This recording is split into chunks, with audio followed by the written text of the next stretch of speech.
കുറേ വർഷങ്ങൾക്ക് മുമ്പ് എന്നെ അടിച്ചിടാൻ വേണ്ടി കൂടുന്ന ആൾക്കാരല്ലേ നിങ്ങളൊക്കെ. ഇപ്പോൾ ഒന്ന് എഴുന്നേറ്റ് നിൽക്കുന്ന സമയത്ത് എൻ്റെ കൂടെ നിന്നൂടെ. എല്ലാവർക്കും നമസ്കാരം. വലിയ സന്തോഷത്തോടുകൂടിയാണ് വേദിയിൽ നിൽക്കുന്നത്. സർവശക്തനായ ദൈവത്തിന് നന്ദി പറയുന്നു. എൻ്റെ സിനിമ കണ്ടുകൊണ്ടിരിക്കുന്ന എല്ലാ പ്രിയപ്പെട്ട പ്രേക്ഷകരോടും നന്ദി പറയുന്നു. വലിയ സന്തോഷമുണ്ട്. കാരണം എൻ്റെ സിനിമകൾ കണ്ട് എന്നെ ഒരുപാട് ഇഷ്ടപ്പെട്ട രണ്ട് സുഹൃത്തുക്കൾ, ഇപ്പം അവരെനിക്ക് സുഹൃത്തുക്കളാണ്. അന്ന് എനിക്ക് അവരെ അറിയില്ലായിരുന്നു. അവരെൻ്റെ അടുത്ത് വന്ന് കഥ പറയുമ്പോൾ ഇതിൻ്റെ സംവിധായകൻ ബിൻഡോ സ്റ്റീഫനോട് നിങ്ങളോട് സംസാരിച്ചു. ഷാരിസിൻ്റെ ജനഗണമന എന്ന സിനിമ ഞാൻ കണ്ടിട്ടുള്ളൂ. നല്ല സിനിമയായിരുന്നു. അപ്പോൾ ഇവർ വന്ന് കഥ പറയണു. ഒരു കഥ കേൾക്കുമെന്ന് ലിസ്റ്റും വിളിച്ച് പറയുന്നു. അപ്പോൾ കഥ പറയാൻ വന്നപ്പോൾ എൻ്റെ അടുത്ത് പറഞ്ഞത് ഈ സംവിധായകൻ്റെ കഥയാണിത്. അദ്ദേഹം ഇതുവരെ കല്യാണം കഴിച്ചിട്ടില്ല. അദ്ദേഹത്തിൻ്റെ സഹോദരന്മാരെല്ലാം കല്യാണം കഴിച്ചിട്ടുണ്ട്. അവർക്ക് കുഞ്ഞുങ്ങളാവുന്നുണ്ട്. ഈ പുള്ളിയുടെ ഒരു കഥയാണ്, ഞങ്ങൾ അതിൽ നിന്നാണ് ഈ കഥ ഉണ്ടാക്കിയിരിക്കുന്നത് എന്നാണ് പറഞ്ഞത്. അങ്ങനെ നമ്മൾ സിനിമ ഷൂട്ടിംഗ് നടന്നുകൊണ്ടിരിക്കുന്നതിൻ്റെ ഇടയിൽ സംവിധായകൻ കല്യാണം കഴിച്ചു. പിന്നെ എൻ്റെ അടുത്ത് വന്നിട്ട് പറഞ്ഞ ആരോടും പറയത്തിട്ട് എൻ്റെ കഥയാണ്. പക്ഷെ എനിക്കത് പറയാതിരിക്കാൻ പറ്റൂല. അപ്പോൾ അതുപോലെ ഷാരിസ് ഇവിടെ നിന്ന് സംസാരിച്ചത്. ഷാരിസ് സിനിമയിലൂടെ നമ്മളെല്ലാവരെയും ഒന്ന് കണ്ടു നനയിപ്പിച്ച ആളാണ്. ഷാരിസിൻ്റെ വാക്കുകൾ ശരിക്കും മനസ്സറിഞ്ഞിട്ട് വരുന്നതെന്ന് എനിക്കറിയാം, നന്നായിട്ടറിയാം. ഷാരിസിനോട് പറയാനൊന്നുമില്ല. ലവ് യു ബ്രദർ, അതേ പറയാൻ പറ്റുള്ളൂ. കാരണം നമുക്ക് പല സമയത്തും നമ്മൾ പരിചയപ്പെടുമ്പോൾ അവരുടെ പെരുമാറ്റം കൊണ്ട്, അവരുടെ വാക്കുകളിൽ നിന്നാണ് ചിലപ്പോൾ ചില മുജ്ജന്മ ബന്ധങ്ങളെന്നൊക്കെ പറയുന്ന പോലെ എനിക്കത് ഫീൽ ചെയ്തിട്ടുള്ളത്. ഞാൻ വല്ലാത്തൊരവസ്ഥയിൽ നിൽക്കുന്ന സമയത്ത് ഇറങ്ങിയ സിനിമയാണ് രാമലീല.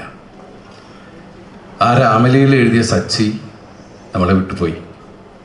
എനിക്ക് തോന്നിയിട്ടുണ്ട് സച്ചി എനിക്ക് വേണ്ടിയാണോ ഇവിടെ ജനിച്ചതെന്ന്. കാരണം എനിക്ക് ഏറ്റവും അപകടമുള്ള സമയത്ത് എന്നെ മലയാള സിനിമയിൽ വീണ്ടും പിടിച്ചു നിർത്തിയത് അരുൺ ഗോപി സംവിധാനം ചെയ്ത രാമലീലയാണ്.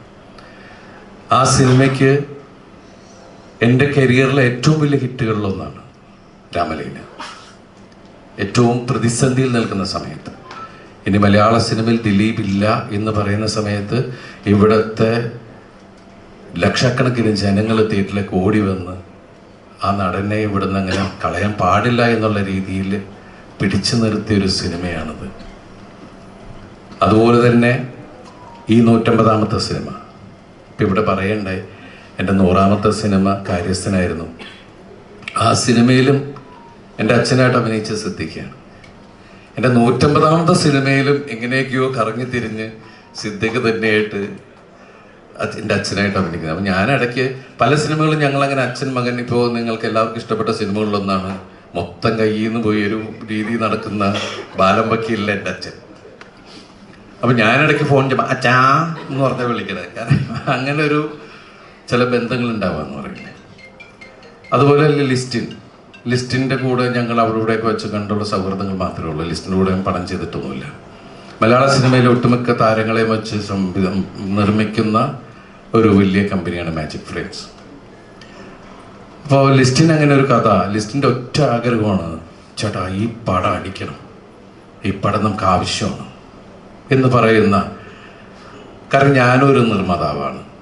അദ്ദേഹത്തിൻ്റെ സുഹൃത്തുക്കളും അല്ലെങ്കിൽ മറ്റുള്ള ഹീറോസൊക്കെ ആയിട്ട് സിനിമ ചെയ്യുന്ന ഒരാളാണ്. പക്ഷേ ഇപ്പോൾ ഷാരിസ് പറഞ്ഞ പോലെ അദ്ദേഹത്തിൻ്റെ ചെറുപ്പകാലത്ത് ഞാൻ അദ്ദേഹത്തെ ഒരുപാട് ചിരിപ്പിച്ചിട്ടുണ്ട് എന്നുള്ളതാണ്, അല്ലെങ്കിൽ ചിന്തിപ്പിച്ചിട്ടുണ്ട്.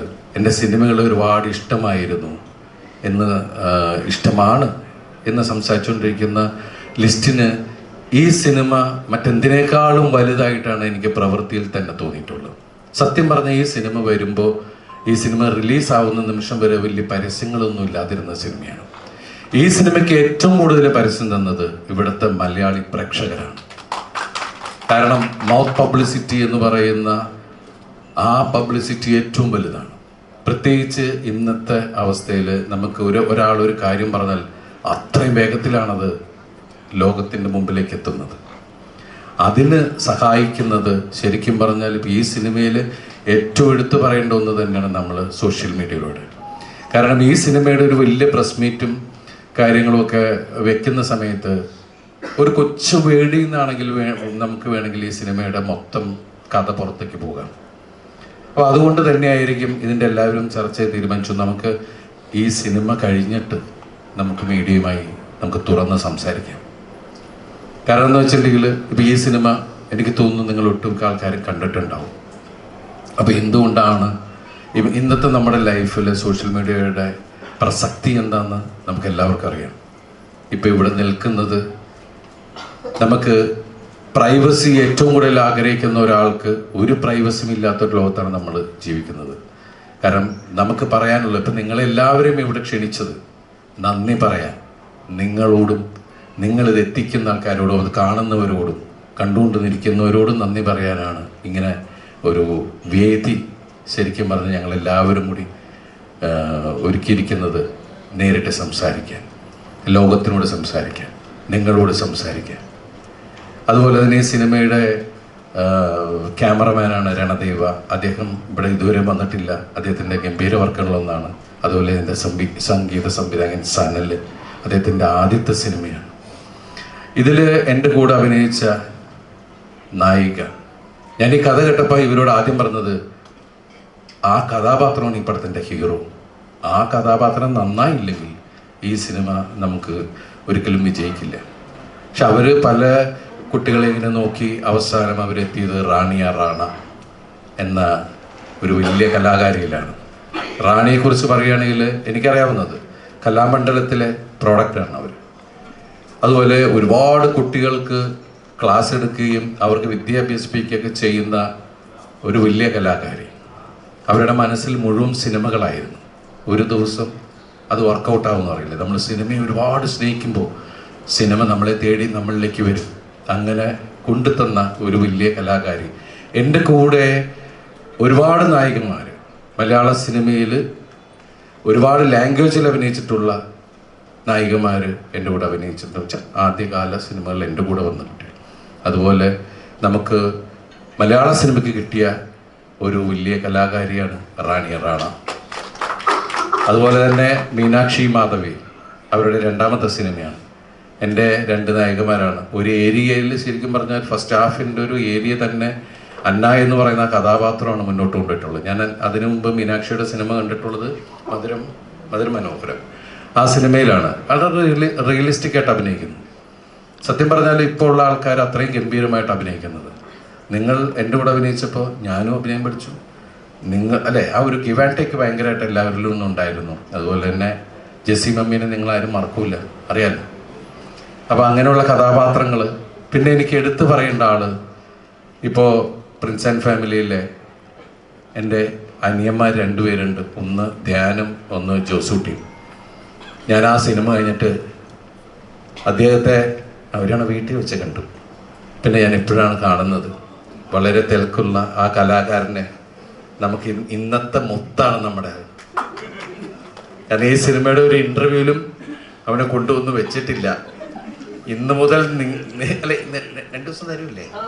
ഇന്ന് മുതൽ നമുക്ക് ഇവനുണ്ട്. കാരണം പ്രിൻസ് ഓഫ് ഇൻ്റർവ്യൂസ് ആണ് അല്ലേ? ഇരിക്കട്ടെ.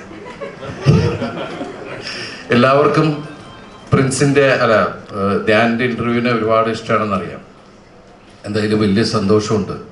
ഈ സിനിമയെ വലിയ വിജയത്തിലെത്തിക്കാൻ വേണ്ടി നിങ്ങളെല്ലാവരും തരുന്ന ഈ സ്നേഹത്തിന് ഒരുപാട് നന്ദി പറയുന്നു.